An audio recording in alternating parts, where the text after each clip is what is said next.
Good morning, everyone. Thank you for attending today's lecture. My name is Joseph Davis, and my partner is Alex Banis. For our final project, we decided to go for the applied research path and focus on the mature content clustering and its impact on link prediction, a social network analysis on the Twitch social media platform. Twitch is an online community that is made up of streamers who produce content and users who consume content in the ways of watching, following, and subscribing to those various streamers and their channels. This behavior makes up a social network that allows individuals to connect with others based upon common interests, values, and anything else, any other attributes that they deem fit. So Twitch is a streaming service. This means you can either stream live, where everyone can see you while you're, doing something live, or you can pre-record your session and schedule it for a later upload. So you don't have to be on there all the time. You can post things like 2 in the morning or something. There's expert streamers who can earn up to $3,000 to $5,000 per month. And I wouldn't say this is like your average streamer. This is someone who's been doing it for a while, putting a lot of hours into it. And they may have a partnership or a sponsorship, where they promote items and companies pay them. Not to say there isn't, your average Joe. He can make, not specifically you, Joe, but like an average person. They can make, $300-$400 a month just playing with their friends and just streaming it, which is great. The ideal age should be 13 years old. At least that's what Twitch says in their contract to make an account. As we all know, anybody can make an account for anything. So we're kind of thinking about, children below 13 up to, an adult age and up. And specifically, those rating systems exist for a multitude of reasons. They exist because they're trying to protect people. Somebody should be mature enough to view the nature of content being presented. Consumers of social media can vary in age and demographics, ranging from children to elderly adults. As children are still developing through their childhood and young adolescent years, their brains are still being formed. Their decision-making process is constantly being influenced and affected in ways that they still don't understand. And that mature content of how they take it in, what they see, what they hear, really affects them in many different ways. And as such, social media, there are many different types of content. You've got Twitter, which is mainly just in a form of reading articles. You've got links to videos. Certain filtering can be commonplace, and other times it cannot be. Just in the recent election, within the past 2 weeks, we've had allegations of certain content being flagged as untruthful or getting fact-checked, whereas sometimes people don't because of their political affiliation. On any type of social media platform, whether if it's Twitch, Twitter, YouTube, Instagram, Facebook, Pinterest, children can be exposed to all different types of the graphic nature of speech, video, text. It's all of these different things can have such a negative impact on children, which is why all of that is supposed to be considered mature content and held towards a different age demographic.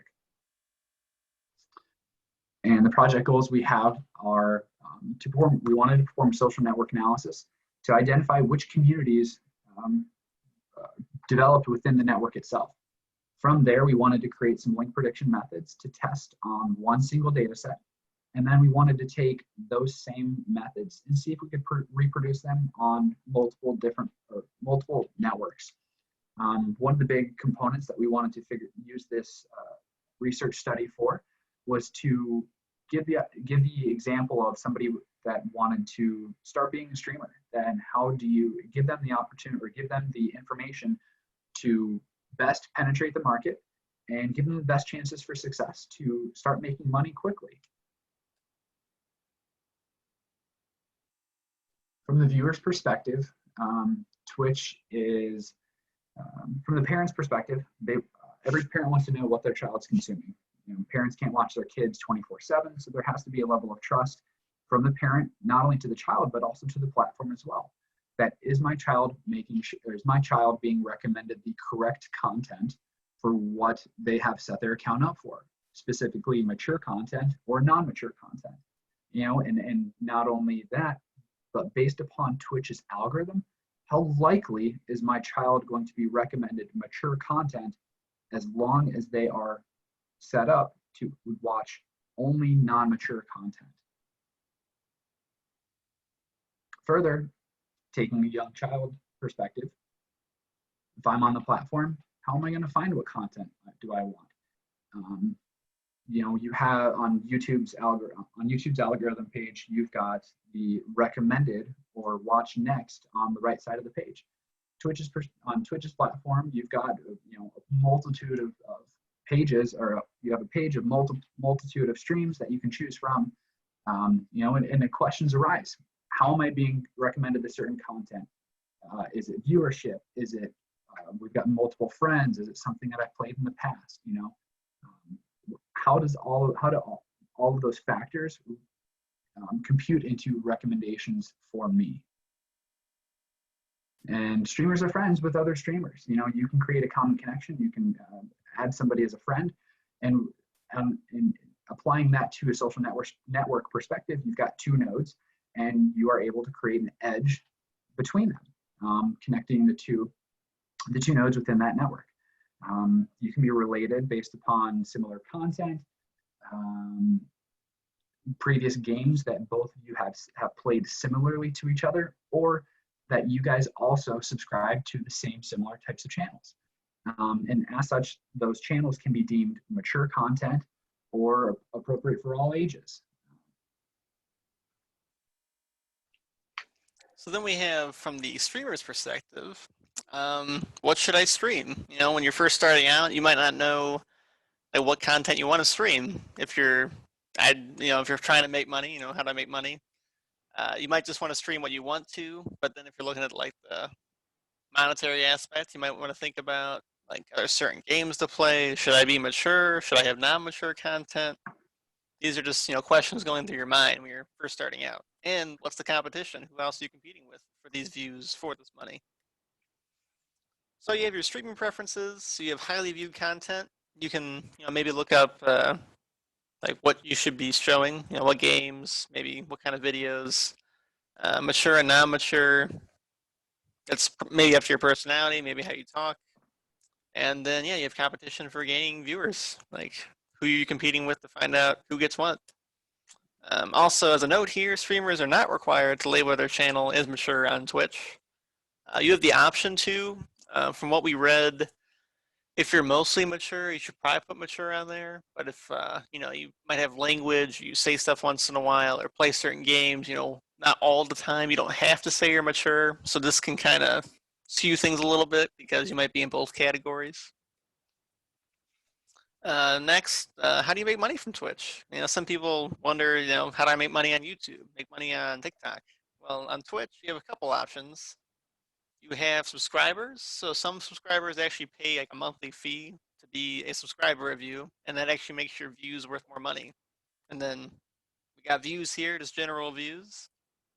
Those views, the more you get so many pennies per view. On YouTube, I think it's a few pennies per 1,000 views or 100 views. Twitch, it can vary based on your status. Advertisements. This is a pretty common way to make money on social media these days. You advertise something and then the company pays you. And then finally, donations. People can actually just give you money while you're playing. So it's actually more advantageous to play live because you can actually interact with your audience and they'll actually want to give you money while you're playing. So and that's pretty nice. Furthermore, all other streamers are your competition. That's who you're competing with. So maybe they're presenting the same content as you. Maybe their personality is somewhat the same. They could be a related channel of yours. If you're friends, or maybe you present the same things, you might get related somehow. Also, the hottest games at the moment are the ones who, you have to be the one to get there first. As soon as someone starts, playing the next, big game, Minecraft or something, that might, really raise their channel up. Already popular channels might start playing games, but if you can get on there first, you might be able to rise through the ranks and become a popular streamer. So introducing our data set here, we had actually taken the suggestion from Dr. Shu and leveraged a pre-existing data set that was already out there, and one of which he actually suggested was the Stanford University's SNAP website, in which we found this Twitch social networks data set. So on the bottom left side, you actually see a snapshot, or excuse me, a screenshot of what the an introduction to the data set, and what a link to the article that, or excuse me, the research paper that they did, and then the GitHub project repository that they have. The middle screenshot is actually a capture of the target file that they presented for the Great Britain data set. And as you can see, they've got 6 different columns, ID and days. We did not use because the ID linked to that specific Twitch user's ID. The days was how many days that they had actually had an active account. But what we did focus on was the mature filter, the amount of views, and then we leveraged the ID, just to keep track of the unique IDs of all the nodes. And then on the far right, you actually have another screenshot of the edges file for that same data set. It has a list of 35,000 and some edges, and it is actually a directed graph, which we'll go into more detail as we present the data next. So we got this raw data from the Snap website, and we now need to convert it into something we can use in Python. So as Joe said, we got 2 CSV files. One had all the nodes, one had all the edges. So I went ahead and went into Visual Studio, just made a program to convert the 2 CSV files into a single .gml file for making the network in Python. I know you don't have to do it that way. It's just we had used GML files in the homework, and the structure made sense to me. So that's what I went ahead and did for each of our files. Next step, Joe already mentioned, the attributes of each node we're using was views, content, so mature and non-mature, and then the ID, which we were able to use that far right column, which is just like 0 to 700 or 7,126, I think is the total number. Correct. And then next up, we got one more file. This was the content file, which we're going to say is games played. It was a JSON file. So Python was used to match these games to their respective streamers. And then all the graphs and statistics were made in Python as well. So yeah, here's the overview of all of our data. We have a total of 7,126 streamers. And of these streamers, they can be broken down into mature and non-mature groups of streamers. So we got 3,888 mature streamers, and then 3,238 non-mature streamers. And then of these streamers, we had 3,169 games played amongst all of them. This doesn't mean they all play every single game, but these are the total number of games divided up amongst all the streamers. And then we got our total edges, as Joe mentioned, 35,325. And then finally, we have our total views for the entire data set, which is 1,378,668,964 total views. Now, when we were going through the data, we were trying to think of different relationships we could show amongst views, mature, things like that. So the streamers have total number of views, so that was good. But the views are not separated amongst the individual games. So we have, streamer Joe, he plays, 5 different games, but we don't know how many views he got on each stream. So we couldn't quite relate these exactly, one-to-one for those. Also, the games themselves don't have any attributes. So, the games, they're matched to streamers to see what content category they fall into. But, we don't know what time of the day they were played, just because that wasn't available. And other, miscellaneous attributes just didn't come with the games. We just had games per streamer. Yep. So in our first network analysis, we uploaded the entire node file and came out with a little blob that looked like a nice little nucleus. Or you want to try to relate it to today's day and age, it actually kind of looks like a little bit of a coronavirus particle.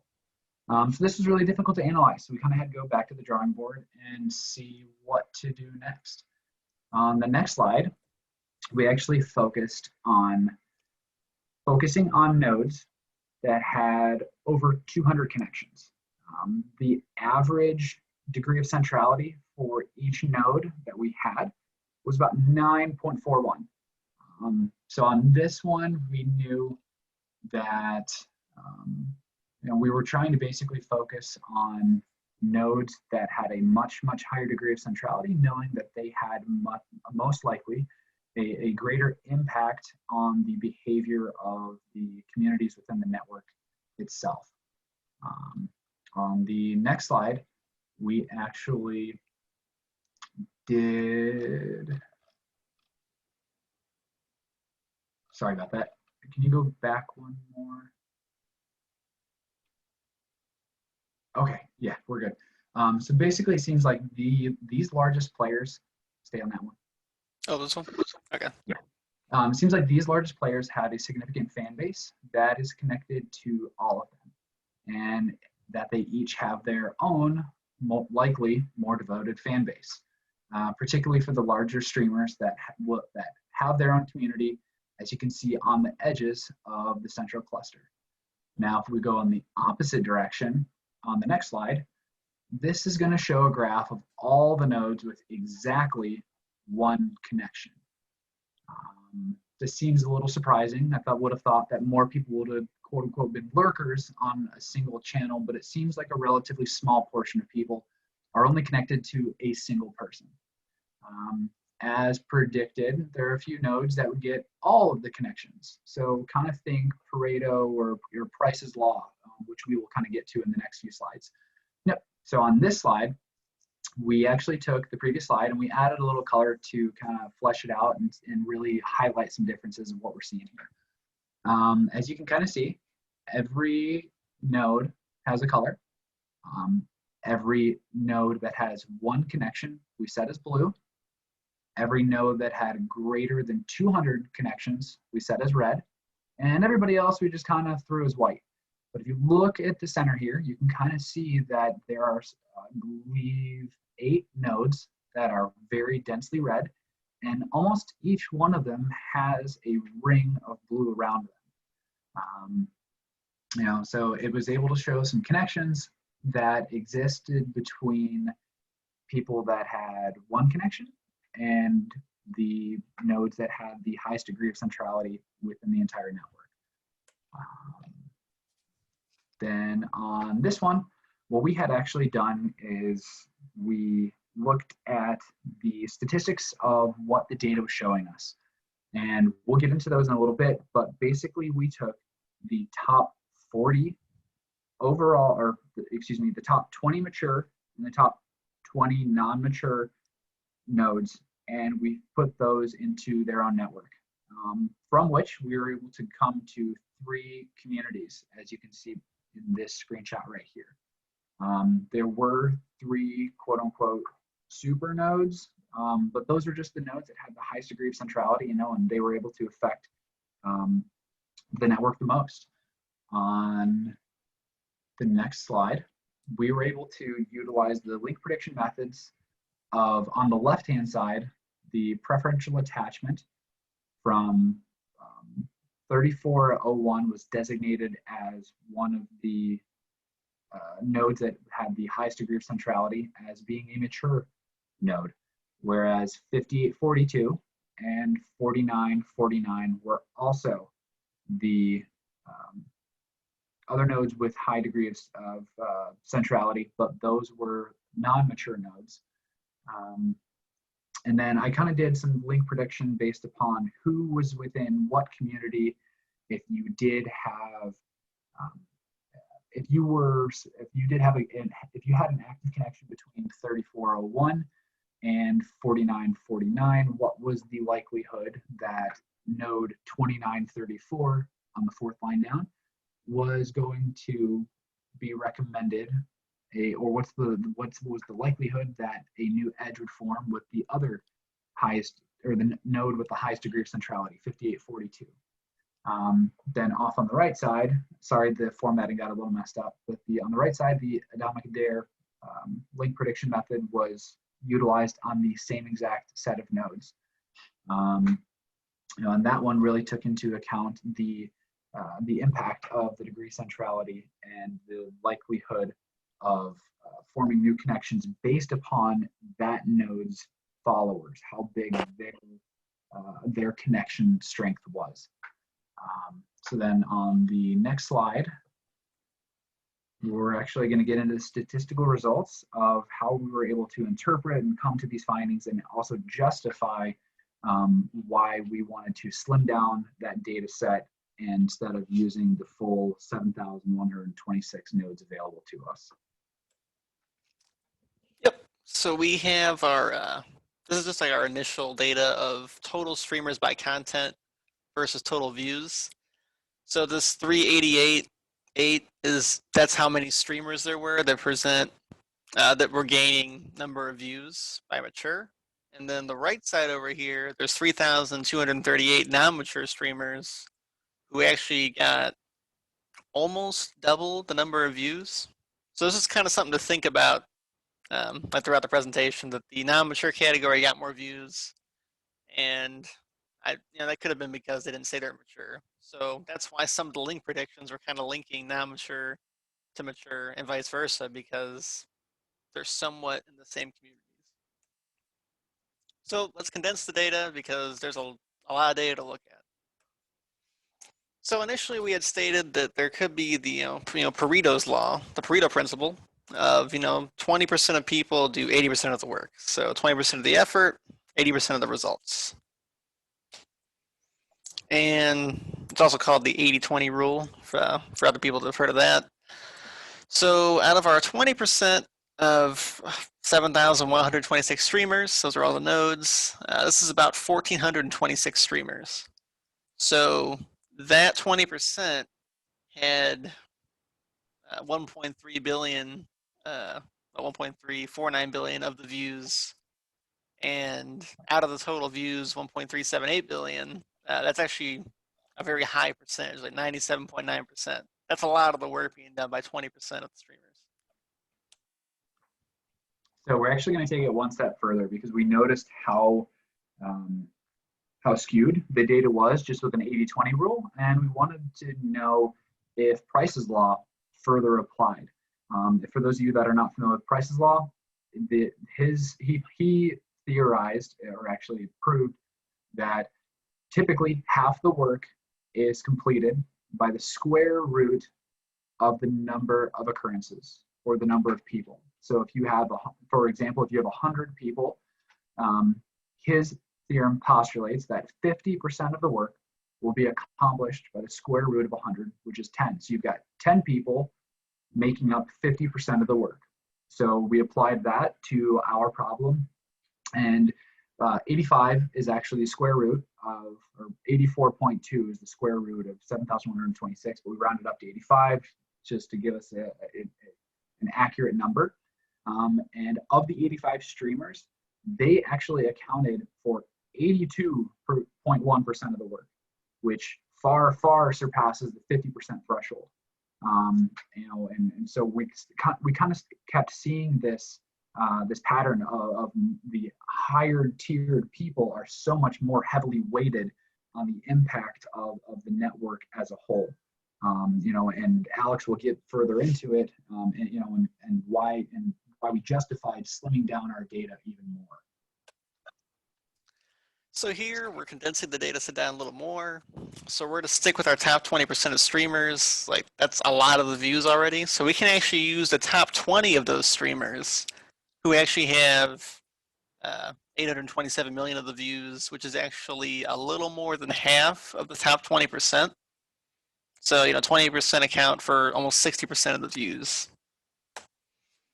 So here in our first slide graph, I think, I don't know if Zoom's gonna like chop off the title up there, but so we have the top 20 streamers. So as we can see here, out of the top 20 streamers, the first 5 are non-mature streamers, and we're kind of calling this first one, when we were working, we were calling a Minecraft guy. This guy, he's gaining a lot of these streams, and he's like a major outlier. That's pretty much like not normal. And then these other guys kind of like compete with each other in their own tiers. And then once we get past those 5, we can kind of see like a little linear line here of streamers per views. It's pretty constant and slowly goes down. So what we can find from this graph is that mega streamer, that first one right here. I'm gonna say that could be a child because I know on YouTube the top YouTubers who make the most money are actually kids who show like toy reviews. So maybe this is some kid that plays Minecraft or Fortnite, some popular game at this time that gets a lot of views. And there's a few larger streamers, but not like crazy. And then the views do stabilize as you saw as time goes on. And yeah, the competition with mature streamers ends around 30 million views because that's like where they max out. So that was the mixed graph, and then we're going to use the top 20, just the flat 20 mature streamers for the next graph. So here, these are the top 20 mature streamers, and they cap out at 35 million-ish views at the top here. And there's actually tiers of like 4 at a time here of who's competing with who. So you actually have, it's kind of interesting, there's actually like 4 at a time competing as opposed to like. You kind of got a gradual step down right there. Yeah, pretty gradual there. So that we found that kind of interesting. So yeah, these guys might be friends, pretty steady steps. And as we approach actually 1 million, they kind of stabilize pretty much. So then we have our non-mature people again. We're just using our non-mature streamers, the top 20. Same rules apply. And this is actually a lot different than the non-mature. Like we have our mega node or mega streamer, and then it teeters off again. And the difference here is this is in hundreds of millions, where like our previous slide, this is in tens of millions. So we have a lot more non-mature views being picked up by actually less streamers, which is, I think, pretty important information to know. So there's more tiers. There's actually less competition because you're only competing with maybe one other guy or one other streamer per se in your area of number of views. So when you actually compare these side by side, you kind of notice like the vast difference here. This red line I drew, I mean, it's not perfectly straight, but you can kind of see where it's at.